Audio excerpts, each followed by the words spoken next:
Marcus organized grocery bags like solving complex puzzles. Weight distribution calculated instantly. Item compatibility assessed automatically. Temperature zones perfectly maintained. When a psychology student working as a cashier recognized the signs, she realized Marcus wasn't just good at his job, he was displaying classic symptoms of Savant syndrome. Savant grocery store on Maple Avenue was like any other suburban supermarket. Fluorescent lights, endless aisles of products, and a steady stream of customers hurrying through their weekly shopping routines. But if you watched carefully at checkout lane 3, you'd notice something remarkable happening at the bagging station. Marcus Williams had been working as a grocery bagger for 3 years, and in that time he had never made a mistake. Not once. Not a single customer complaint about damaged goods, melted ice cream, or crushed bread.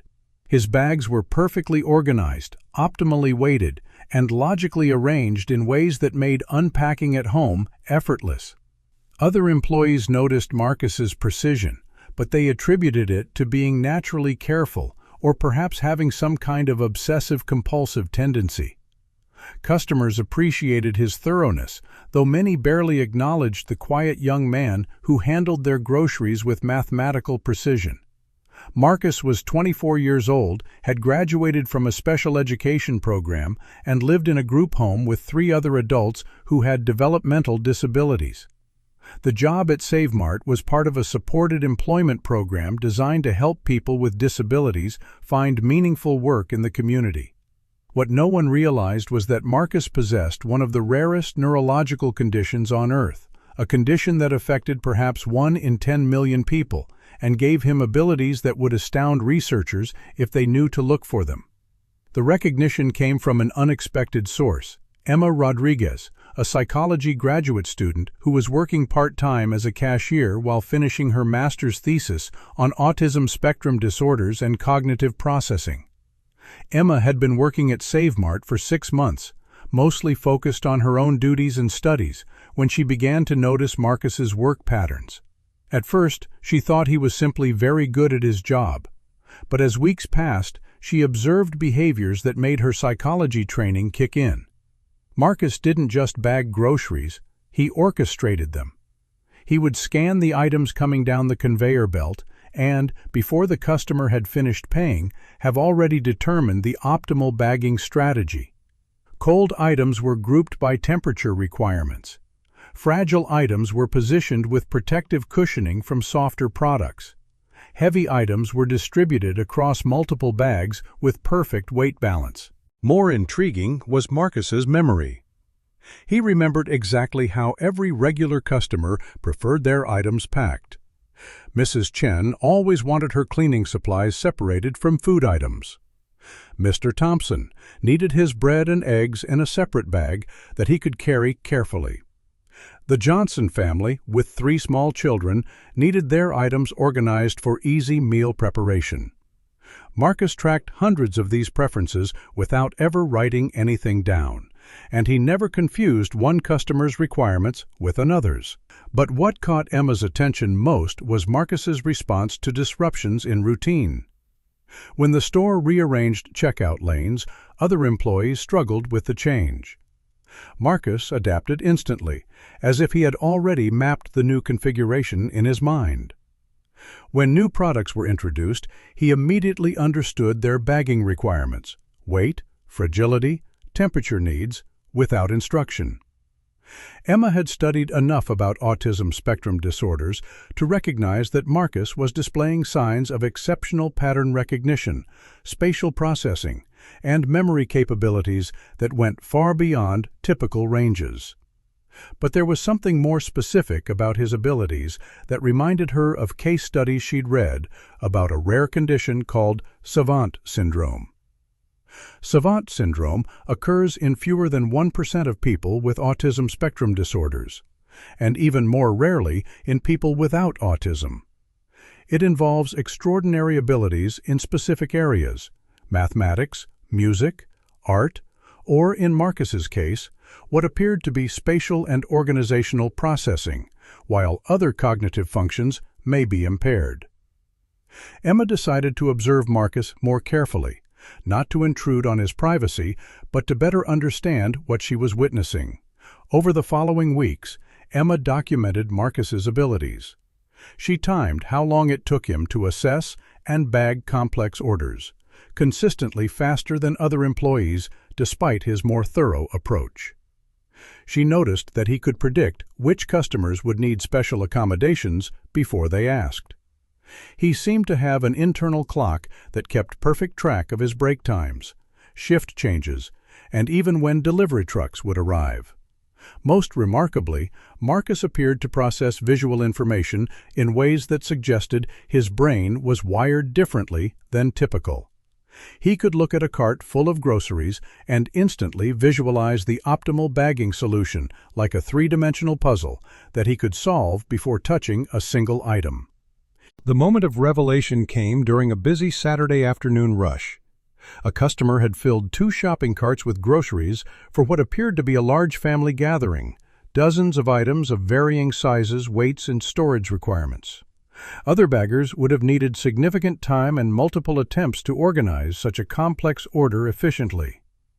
Marcus took one look at the collection of items and began bagging with fluid precision. Emma watched as he created a system that was not just functional, but elegant. Cold items grouped by temperature zones, heavy items distributed for optimal carrying, fragile items protected within cushioning structures he built from other products. "How do you do that?" Emma asked during a quiet moment after the customer had left. Marcus looked puzzled by the question. "Do what?" "You organized all those items perfectly without even thinking about it, like you could see how everything fit together before you started." Marcus considered this. "I can see the patterns," he said simply. "Everything has a place where it works best." "What kind of patterns do you see?"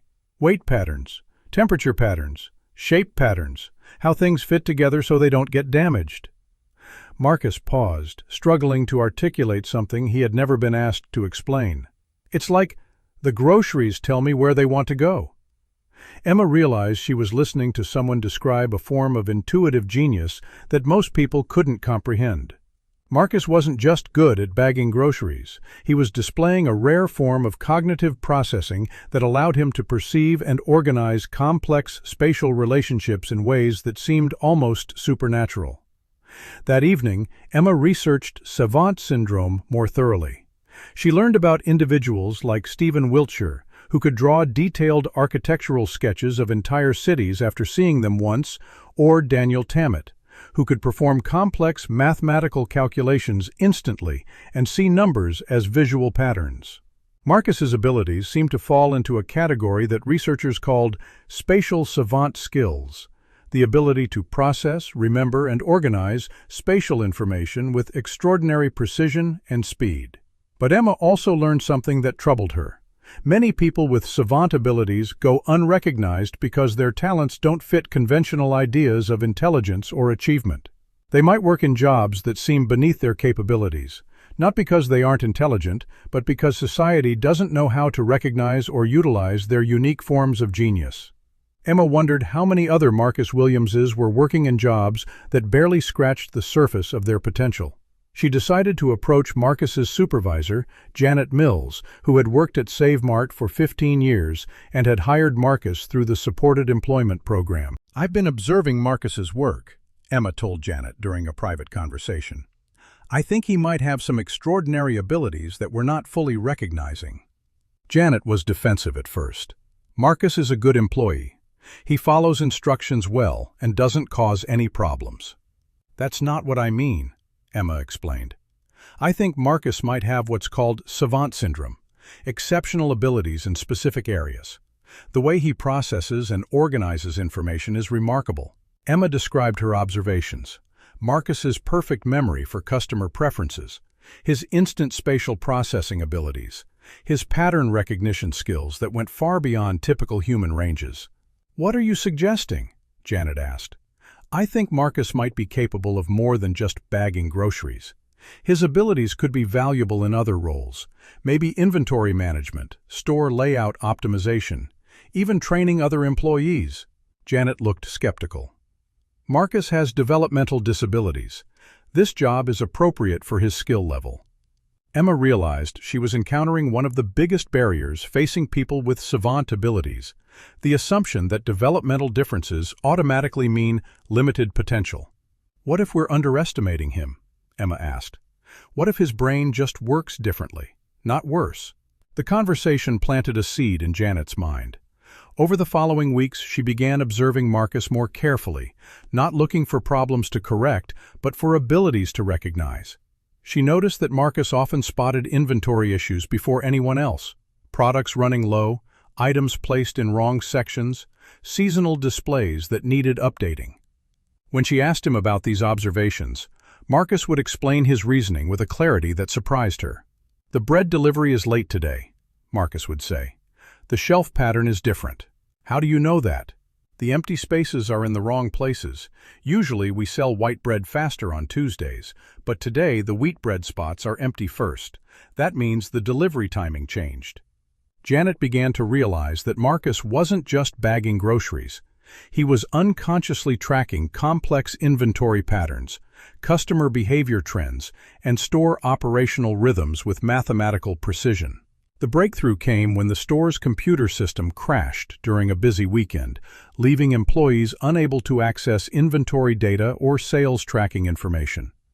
While other employees struggled to estimate stock levels and reorder requirements, Marcus provided detailed assessments that proved remarkably accurate when the system was restored. "How did you know we were low on produce?" Janet asked. "I count the deliveries," Marcus explained. 3 trucks yesterday, usually 4 on Fridays. The missing truck had the leafy vegetables. By Sunday afternoon, the salad section patterns would be disrupted. Janet stared at him. "You track delivery trucks?" "I track the patterns. Everything has patterns." That's when Janet understood what Emma had been trying to tell her. Marcus wasn't just an employee with disabilities who needed accommodation. He was an employee with extraordinary abilities that the store had never recognized or utilized. Janet arranged a meeting with the store manager and district supervisor to discuss Marcus's situation. She presented Emma's observations and her own recent discoveries about Marcus's capabilities. "We've been thinking about this all wrong," Janet explained. "Marcus doesn't just work here. He understands this store better than any of us do. He sees patterns and processes information in ways that could be incredibly valuable." The result was a gradual expansion of Marcus's responsibilities. He began working with the inventory team, helping to identify optimal product placement and predict restocking needs. His insights proved remarkably accurate, leading to reduced waste and improved customer satisfaction. Marcus also began training new employees, teaching them not just the mechanics of bagging groceries, but the underlying principles of organization and customer service that he understood intuitively. Most importantly, Marcus's story spread beyond Savant. Emma wrote about his case in her master's thesis, which was later published in a journal on developmental psychology. The article drew attention to the untapped potential of individuals with savant abilities and challenged assumptions about disability and intelligence. Marcus became an advocate for neurodiversity in the workplace, speaking at conferences and training sessions about recognizing and supporting different forms of human intelligence. "People think I'm slow because I'm different," Marcus would tell audiences, "but my brain just works in a different way. When people understand that, I can show them what I can really do." His message resonated with employers, educators, and families who had never considered that developmental differences might sometimes represent different forms of ability rather than limitations. Today, Marcus still works at Savant, but his role has evolved far beyond grocery bagging. He's officially the Customer Experience Specialist, responsible for store layout optimization, inventory pattern analysis, and employee training. His insights have helped the store improve efficiency and customer satisfaction while reducing operational costs. But perhaps most importantly, Marcus's story has changed how his coworkers think about human potential and neurodiversity. They've learned that intelligence comes in many forms, that abilities can be hidden beneath assumed limitations, and that recognizing someone's unique strengths requires looking beyond conventional expectations. Now, I ask you, have you ever encountered someone whose abilities surprised you once you looked beyond initial impressions? Someone whose mind worked differently, but perhaps better than expected? Share their story in the comments below, because here at Silent Heroes, we believe that extraordinary abilities often hide behind ordinary appearances, waiting for someone wise enough to recognize them. Thank you for watching. If this story changed how you think about neurodiversity and human potential, subscribe to help us share more stories about the remarkable diversity of human intelligence. Hit that notification bell. Share this with someone who needs to remember that different doesn't mean less capable. Until next time, remember that the most extraordinary minds often work in the most ordinary places, solving problems and creating value in ways that are invisible until someone knows how to look.